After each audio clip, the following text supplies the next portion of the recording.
Welcome to the Unstoppable Freedom Podcast. I'm Jimmy Page. The topics of gun rights, gun ownership, and gun safety are frequently a topic of discussion and debate, especially and unfortunately in politics. And every time there's a mass shooting or crime committed with a firearm, or anytime we enter an election cycle, the debate heats up again and again. But the constitutional right to bear arms and defend yourself, to defend your family, defend your loved ones, is enshrined in and protected by the Bill of Rights. With the ever-increasing levels of crime and chaos happening all around us, attempts to ban guns and make it more difficult for peaceful, law-abiding citizens to legally own guns, this is a really important topic. And our guest is the sheriff of Douglas County, Colorado. His name is DARREN Weekly, and he's an American patriot who does everything he can to keep our communities safe. Now, let me tell you a little bit about him. He began his career in 1993, where at the age of 21, his first assignment was to work a long-term undercover operation in a local high school. Kind of interesting. During his career, he served as a training officer, a canine handler. Want to dive in a little bit on that one. A SWAT operator and a persons crime detective. And as a detective, he was able to secure several major convictions as the lead detective, to include homicide cases. DARREN, welcome to the podcast. Thanks for having me. Yeah, man, I appreciate this. You know, we're both graduates of the leadership program of the Rockies class of 2023. Yep. And I got to see you up close in the hot seat, defending a couple of key topics as it relates to individual rights, the proper role of government, responsibilities of citizens. Do you remember being in the speak out hot seat? Yeah, that was like the literally the second class, and I think the second person in speak out. And I just won the election, and Bob Schaefer had his way with me. But I learned a lot from watching other people flounder just as badly as I did. Oh my gosh. I admired you. You know, the ones that went first, you know, the first 5, 6, 7, 8, boy, those were so hard because nobody knew what to expect. No one had any learning, any time. And plus, you're in a situation where you just got elected to office. You're trying to be a little careful with how you represent things. And understandably, you know, you're in a bit of a political role in some ways, unfortunately. But you did a great job. I thought you did a great job. Well, thank you. I learned a lot from watching other people too. So, yeah. So did I. I think I went on the last day, and I think I got crushed on the last day. So that's, wow. You know, no excuses. Yeah. By the end, I'm like, what do you want me to say? I'll just say what you want me to say. Just leave me alone. Exactly. I was the same way. I'm like, why don't you just give me the answer? Right. Well, listen, hey, this is a hot topic, right? Anything to do with self-defense, anything to do with law enforcement, anything to do with Second Amendment protections. You know, tell us a little bit about what you're experiencing here in Colorado in your jurisdiction with respect to crime levels. What are you seeing? What's happening? You know, we are seeing a slight increase in overall crime statistics, but we're faring better than most of the Denver metro area. In Douglas County, we are still crime fighters. We are still arresting bad guys. I mean, even during the pandemic, our jail was open and people were still going to jail while other jails were shutting down. We were still open. Overall, so far this year, we've seen about a 7% increase as of September this year. But we're doing pretty well overall. I mean, we're seeing a reduction in motor vehicle theft in Douglas County, whereas other jurisdictions are seeing motor vehicle theft skyrocket. Because we will still chase bad guys in this county. Now, it depends on the crime, time of day, and everything else. But Douglas County is getting a reputation with bad guys not to come into this county because we will catch you, we will arrest you, and we will take you to jail. That's good. You know, I mean, think about it, right? As a deterrent, the stronger you are on crime, right? Not only going after offenders, but also then being able to keep them in jail if they need to be and prosecute them. Tell us about the dance between catching criminals, incarcerating them, prosecuting them properly, because there seems to be a rub, especially in this state, in some ways, for keeping criminals behind bars. Yeah, it's tough. Our legislature seems to keep minimizing criminal behavior, criminal conduct, reducing penalty levels for various crimes. And you know, I would like to think that they mean well, that their heart's in the right place. But we have a lot of legislators that think people just need counseling and they don't need jail time. Well, that's not the reality. And we've seen that throughout the country. When you lessen penalties, You release criminals back out on the street, bad things happen. I was recently at a conference in San Diego for the International Chiefs of Police Conference, and one of the presenters was from New York City, and she was talking about bail reform in New York City, and the cops in New York are just beside themselves. One of the cases that she described was a guy that had committed 3 different shootings in the city of New York and was back out on the street. And we just can't have that. Now in Colorado, it's not gotten quite that bad. But the fact of the matter is, if you don't hold people accountable for their conduct, what's the incentive for them to behave appropriately? We have got to hold criminals accountable. Now, people make mistakes, sure. But for those that are repeat offenders, for those that commit particularly heinous crimes, they need to be accountable and they need to go to jail. And, so we just need to remember that. And in Douglas County, we are still taking people to jail, like I mentioned. I remember the days of, post 9/11 and in the days of Rudy Giuliani cleaning up New York. And I remember him coming out with I don't think it was his idea, but the broken window theory, right? This idea that if you allow small crimes to proliferate and you don't punish those crimes and you don't clean up your city, it encourages people who would normally not engage in criminal activity to do the same. And then all of a sudden you've got a real big problem on your hand. Are we seeing that? Are we seeing that in the greater Denver area? Well, we are. We're seeing a lot of people, there has been a lot of bail reform in the state of Colorado, mandatory bail for certain crimes or personal recognizance bonds. And we've caught people that are stealing cars and then they do very little time, if any time, before they see the judge and they're released on a PR bond again just to reoffend. And so a lot of people look at these like auto theft, for example, that it's a property crime. Nobody was really hurt. Well, auto theft is the nexus for most crime, whether you're talking burglary, you're talking robberies or other types of crimes. People use stolen vehicles to do that, or they'll go into a neighborhood in Douglas County. 4 or 5 guys will stuff into a vehicle at 2:00 in the morning. They go fan out in the middle of a community, of a neighborhood, and break into as many cars as possible. And there's crimes of opportunity. People leave their cars open and garage doors open and things like that. But they're doing all of that in a stolen car. So it's the nexus to a lot of other crimes. And so, I have talked to several legislators here in Douglas County about increasing those penalties to hold them more accountable. I mean, Colorado is one of the top in motor vehicle theft for the entire country. And it's because of our soft on crime approach. But I'm glad to say that as of September, we are actually down 14% in motor vehicle theft in Douglas County. And I think that a lot of that is because of our aggressive stance to include license plate readers. License plate readers are very critical because it alerts our deputies in real time when we have a stolen vehicle coming into the county. So the cops that are on duty can start converging on an area to catch the bad guys. Wow. Okay, so that's an appropriate use of surveillance material, right? Like, I'm not a big fan of any surveillance material, to be honest, but when it's used, because I think it can easily be weaponized against citizens. I think that when you have leaders in place in our legislature, for example, that don't have a respect for our inalienable rights, for example, then you can misuse just about any technology. But in this case, you're using technology to diminish the crime and to deter it. Now, and one of the things you said that's real interesting, I did not know that car theft was kind of a gateway to other crimes. I had no idea. I thought a car theft was so they could take it, break it down, sell it in parts, and everybody, they're all happy. But you're saying those thefts of vehicles is being used for other crimes. Many other crimes. I mean, just the whole gamut. So sometimes they just steal a car to have a place to live or to do drugs, but usually it's a nexus to commit those other crimes that I mentioned.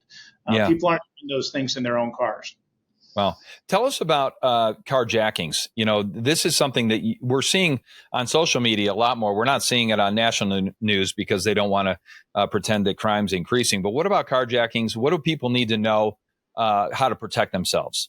Well, we're not having a particular issue in Douglas County in regards to carjackings. And so I think that's probably because we have so many concealed weapons permits out there in Douglas County. We've got more than 40,000 in our community that have been issued. So And people are pretty vigilant down here in terms of their own personal safety. I don't call myself a Second Amendment supporter. I call myself a Second Amendment advocate. And so, I just don't support it. I defend it as well. So I think the more law-abiding citizens that we have that are armed, the safer that we all are. Yeah, I'm going to drill down on that in a minute, because that's a topic that is that I support as well. I think we should have constitutional carry law. In fact, we do have a constitutional carry law. It's called the Bill of Rights. So all of these infringements that we're experiencing on everyday citizens' right to defend themselves, to defend their loved ones, to defend their property, are all being infringed upon, and we need to reverse that trend, of course. But let's stick on this crime issue for a little bit. I know a lot of people in Colorado are concerned about the illegal immigrants coming to our towns, being bussed into our communities, where we obviously don't have the capacity to handle these illegal immigrants. In fact, I believe the mayor of Denver said that we're overrun, we're overwhelmed, and we're still getting hundreds and thousands of people coming in. Is this causing stress in Douglas County? Is this causing stress in the state as a whole? Well, the state as a whole, absolutely. Denver really marketed itself. The city and county of Denver marketed itself as a sanctuary city. And so now they're dealing with the aftermath of that. And I'm hopeful that the new mayor will rescind that, and because the city of Denver is in trouble because they don't have enough services to take care of these folks. And a couple of weeks ago, I think you probably saw the headlines. A busload of migrants got dropped off into unincorporated Adams County, and Adams County didn't know anything about it. And they're, all of a sudden they've got all these people dropped off that they now have to start providing services for. That has not happened in Douglas County, but we have had some of these migrants commit crimes in Douglas County. One of which was a kidnapping case out of Highlands Ranch that probably took place about 6 months ago. Or so in Highlands Ranch, and we ended up getting everybody into custody. But the fact of the matter is, these folks that were involved were all Venezuelans, migrants, and they were also being housed by the federal government off of I-70. So we're being very vigilant about this. We don't have any migrants specifically being housed by the feds in Douglas County, but we also don't have any services to offer those folks. And so, but the federal government really needs to step up and address this issue. And they have the ability to do it. They just have chosen not to. Yeah. As long as this is a political football, we're going to have open borders. And I think for the average citizen, we're completely worn out by this topic. The solution seems so simple. Shut the dang border. I mean, this is so stupid. We can't handle the immigrants that are coming in. Now the governors of the states where all the illegal migrants are crossing are shipping these immigrants, and the federal government is flying them all over the country. And, although Douglas County isn't being affected by that yet, people in your seat are all over the country, right? What kind of pressure does that put on the chief law enforcement officers to handle the increase in homelessness, poverty, and criminal activity? I can't imagine being placed in that position. And one of our concerns, had these migrants been housed in Douglas County, depending on their status, whether they have a family or they're just a single male individual, that money is going to eventually run out. So whether it's 2 weeks or it's 4 weeks, and then they're homeless in our communities. Right. And so we don't have the ability to take care of these folks. Now, I'm all for legal immigration into this country. I'm part Mexican. My grandmother's name was Lucero, and she was full blood Mexican. And her family legally migrated into Colorado and into the United States. So I'm all in favor of that. But what's been happening over the last couple of years, it can't continue. And quite frankly, this country can't sustain it. Yeah. Yeah. And I wish that we would increase legal immigration, right? Because we want people to come here who want to be here. The original immigration process was people wanted to come here to become an American, to assimilate into the culture, to adopt our values of equality, of opportunity, of free speech, of all these inalienable rights. I mean, people wanted to come to this country to contribute. And we want more of that. There is no question about it. I think what we're objecting to is just the open border. We're not even vetting people. And now we're seeing this increase in military age men who are not coming with families. And we have no idea, from 160 plus countries coming across our border. And we have no idea whether they want to be here to contribute or to be a problem. So, well, and not to mention the fentanyl crisis and the amount of drugs that are coming up across the border. They have no idea how much drugs are coming through. Yeah. We just see the end result in the death of our citizens.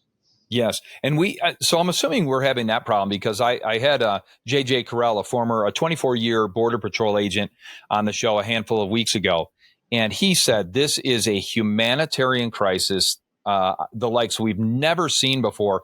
And we're inviting it. We're creating this superhighway of drugs, crime, and much oftentimes violent crime. Is the drug issue that's coming across our border, is that impacting Colorado? Oh, absolutely. We have, it's funny because you don't hear members of the legislature. They'll talk about various crime statistics, but the amount of, the amount of deaths as a result of gun violence, quote unquote gun violence, but they don't talk about the amount of deaths from fentanyl overdoses or fentanyl poisoning. And we're on track to double that this year. I don't know what the state stats are, but in Douglas County, we are as well. The market is so saturated with fentanyl that a kid could go to a house party and buy a fentanyl pill for $1 or $2. And so that's tragic. And that just shows you, again, how saturated the market is there's so much of it. It's only going for a couple of bucks. It's unbelievable. Say that again. How much can they buy that for? $1 or $2. $1 or $2. And if they get that dose, could they die from it? Absolutely. They have no idea what's in these drugs. So, it's a lot of times these drugs are mixed in a bucket. And, it's not done at a lab, a pharmaceutical lab. It's done in a bucket and it's cut in the bucket. And so you don't know if that fentanyl pill, has a lethal dose in it. One of the pills may have next to no fentanyl at all, and the other one might be lethal. And so that's the Russian roulette that our citizens are playing with when they take fentanyl. Wow. It's interesting because we know the ripple effect, right? Every decision causes another problem. And we're seeing this all across the country with the crime rates, with the drugs, with, et cetera. I'm thankful you're in this position because you are not soft on crime. You're going after criminals. And we need more of that. So let's talk. You mentioned concealed carry. This is a really important topic. And our listeners, I would say a decent percentage of our listeners, number one, we overwhelmingly believe in the Second Amendment. I don't know how you can't, but at the same time, they also are taking this idea of getting prepared to conceal carry very seriously. When I came to Colorado, I came from a very blue state on the East Coast of Maryland, where it was very difficult to get a permit to conceal carry. And I like to say to protect your family. When we came to Colorado, I was amazed. I was excited. Right away, got my concealed carry permit. Right away, got extensive training in firearms and have been carrying ever since. And I wouldn't consider not carrying. In fact, when I travel, I hate it because I'm usually unprotected, relatively speaking. Let's talk about that for a second. You said you're not only in favor of it, you're an advocate for it. Why is it important that law-abiding citizens take their personal protection and the protection of their families and their property so seriously? Well, I often tell my wife has a concealed weapons permit, and she rarely, carries. And the worst time that you want to realize that you need a firearm is when you don't have one on you. Yes. Now, it's citizens need to recognize that there are dangers in this world. A lot of people, they live in a bubble and they don't think anything bad can happen to them. Bad things happen to good people all the time. Now, we're blessed in Douglas County because we have a relatively low crime rate compared to the rest of the metro area. But one example I often give is the Aurora Theater shooting and that horrific tragedy. Can you imagine the difference if just one of those folks in the Aurora Theater shooting had a concealed weapons permit, had a weapon on them, and knew how to use it? Yes. things would have gone down much differently than they did.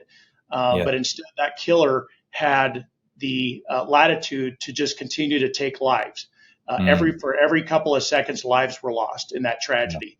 And again, had just one person in that theater had a concealed weapons permit to not only defend themselves, Mm. but to defend their loved ones, Yes. that were there with them in the theater. Yes. I can't imagine anything more horrific. If I had the ability to save lives Yes. and I wasn't carrying at that time. I have a gun on me. Granted, it's my job, but I Yeah. have a gun at all times. The only time I'm not wearing a gun is if I'm in my own house. But Mm. at any other time, I've always got a gun on me to protect myself and to protect the Yeah. people around me. I think about that every single time that I go to the movie theater.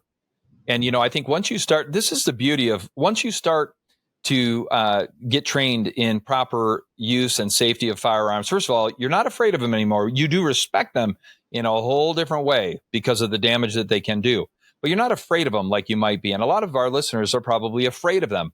And in fact, I know my wife was. You mentioned that your wife has a concealed carry permit. So does mine. And which I never in a million years would have thought would have happened. But I'm proud of her because she's starting to get trained in the proper use of that firearm. But I think about that every time I go to a movie theater, anytime I'm in a crowded place, anytime I'm in an open place. And I'm thankful that I have this awareness. Part of what comes with the training to be able to carry a firearm is this operational awareness. You have this situational awareness. And I no longer am kind of at that unaware level anymore. No matter where I am, I'm aware of potential threats. Is that one of the reasons that communities are safer, is because people that carry are aware of their surroundings in a different way? I think it is. I think people that do carry and put forth that effort, especially people that choose to get more high level training, they are aware of everything. And again, like in my business, I'm watching everyone that comes through a door. I'm Yeah. looking at what's in their hands, what's in their waistband. And it's not Mhm. that I'm being, hypersensitive or just, but it's just a matter of habit. I don't even think Yeah. about it. It's just something that you do when you're more aware of the security of your surroundings. The Yeah. movie theater example. If I'm watching a movie, somebody walks in, I'm looking over at them to see what they've got. Mhm. It's just habit, and it Yeah. only takes a second. But I think our citizens, sadly, because mass shootings are so frequent. They're a Yeah. couple day news stories and then they move on to the next one. Well, I Yeah. think a lot of average citizens are much more aware of that. And Yes. so I think they're paying much more attention to it. And again, I Yeah. think it's good if they choose to get a concealed weapons permit and Mhm. get that higher level of training. Why Yeah. wouldn't you? Yeah. And I've said this with all of my sons. I've got 3 sons and a daughter. I'm really proud of my daughter. She has taken, an interest in this area. And of course, I think it's more important that our daughters and our wives are aware of the risks, because in some ways those risks are at a much higher level even than for you and me, because of what can happen to them. And I think the more aware they are and the more prepared they are, the better. Would you agree with that? Absolutely. I trained my daughter how to handle a pistol when she was 12 years old. And, it's just, you take them out shooting, you take them teach them how the gun operates, how the gun Yes. works. And they have a higher level of respect and appreciation for that weapon. I mean, Yes. guns are dangerous things. They're Yeah. dangerous tools, and they need to be handled appropriately. And Yes. so, but I think at a younger age, you teach them that and how to handle that firearm safely. Yes. And then it's not a mystery to them, and it's not like it is on TV. I mean, Yeah. if you pull the trigger and it goes bang, it can have life altering or life ending consequences. And Yes. so every firearm needs to be treated with respect, and you Yeah. teach them at a young age to have that respect. Yeah, I'm much more serious about it. In fact, the first 6 months that I was carrying, I didn't even have a round in the chamber. I just was, since I don't have a safety on the gun, I'm like, okay, well, for the first 6 months, I'm going to get used to having this on me. I'm going to Right. make sure I'm more aware of my surroundings. And then when I'm prepared and trained, then I'll do it the other way. But that was a big moment. It's just being able to get trained at the level I needed to. What do you recommend for people who are considering this? What levels of training should they go through to be proficient with the use of that firearm? I would highly recommend a higher level of tactical training. There's plenty of companies out there that are willing to provide that Yeah. for civilians, but I mean, I'm a former SWAT operator, I'm a former SWAT commander, and I think the more higher level tactical training that you Yeah.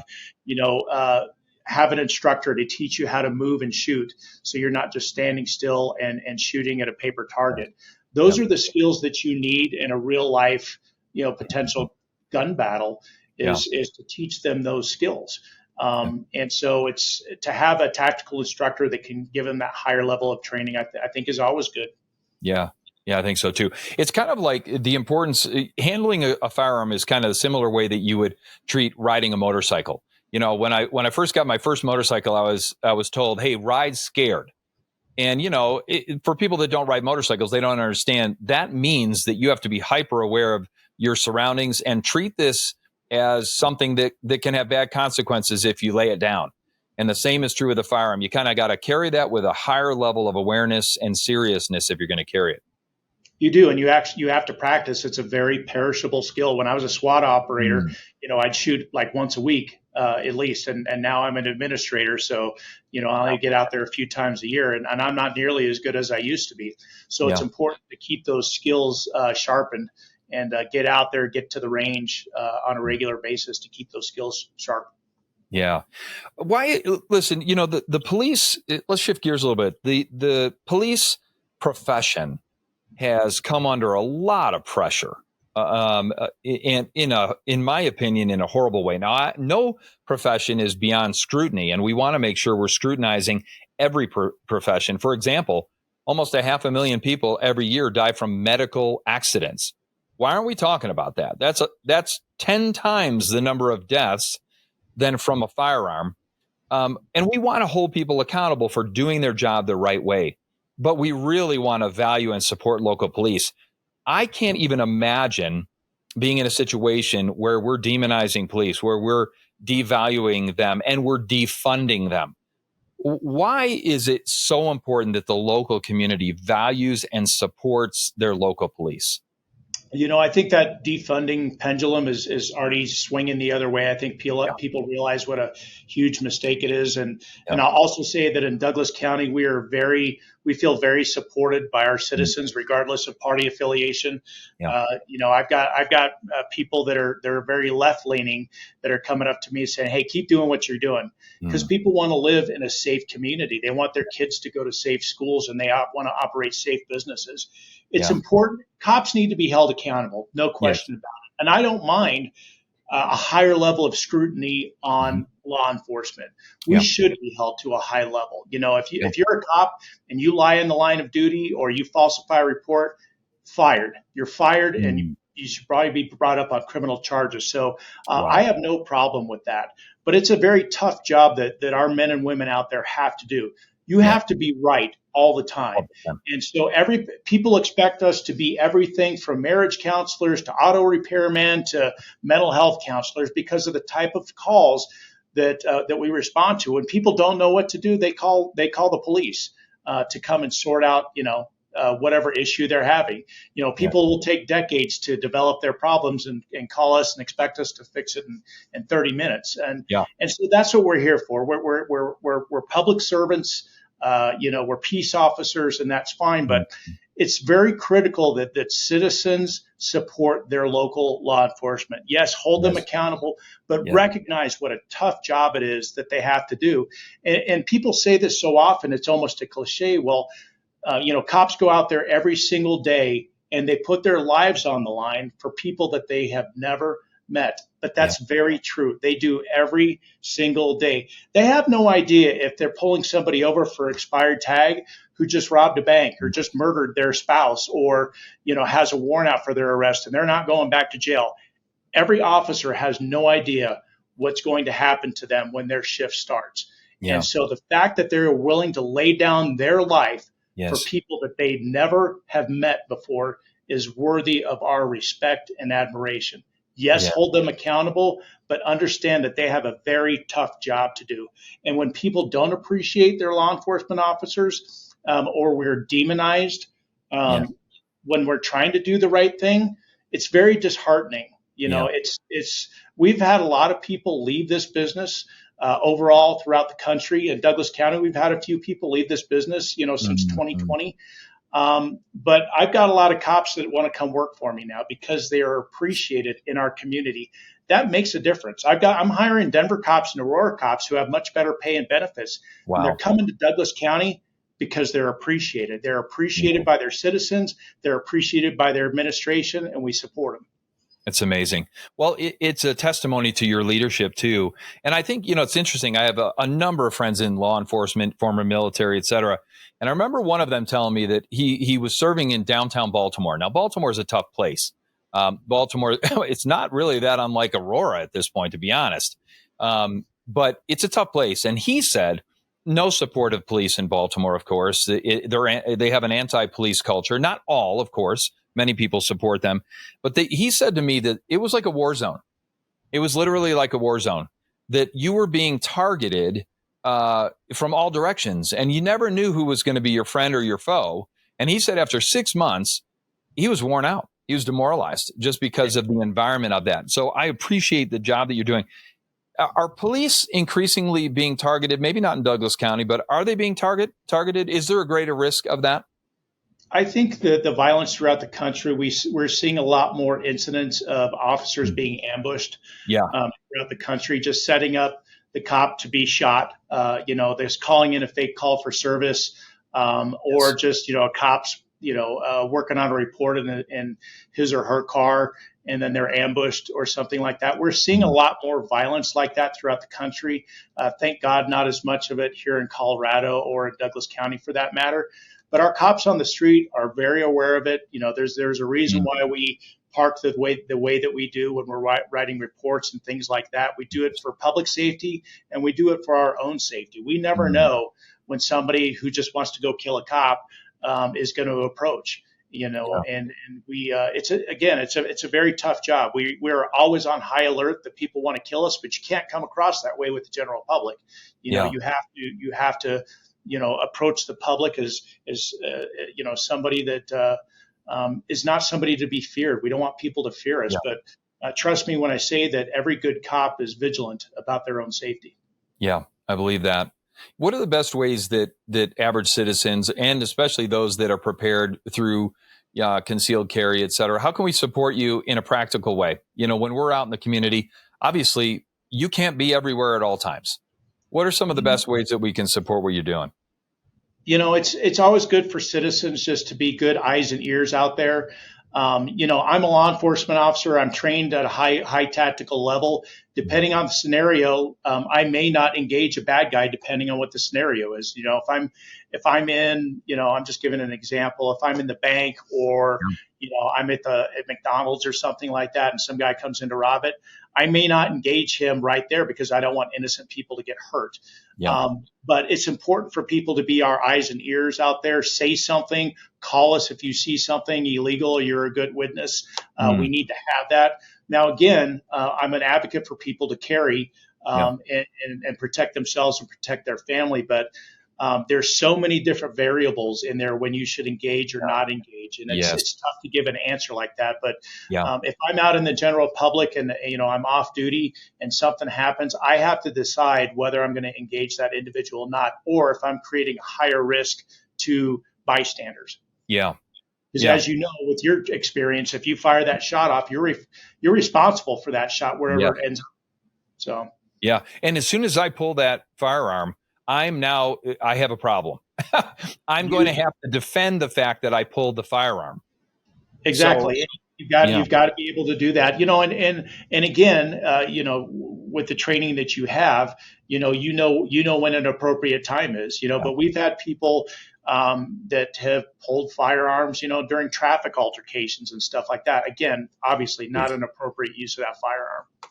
Yeah, it's going to escalate it for sure. And I think part of it, part of the training is to de-escalate or to avoid entirely. I mean, I certainly don't want to. You're not going out there as a vigilante, that's for sure. Your last resort is to pull that firearm. You want to make sure that you're making the best decision that you can. Yeah, absolutely. And you change the equation when you pull that firearm out. And you have to be prepared for certain things. When that happens, you've changed that equation and you got to be prepared. And again, regardless of the situation, it's always helpful. You got to get law enforcement there as quickly as possible. Yes. All right. Well, that might be a great chance to pivot a little bit. School safety, keeping kids safe in schools, right? Well, thanks for tuning in to part one of a two-part series with Sheriff Darren Weekly. You've already learned a lot about the importance of responsible gun ownership and why the Second Amendment is so important. But stay tuned for episode 2, where we're going to talk about the impact on schools, businesses, and your local community.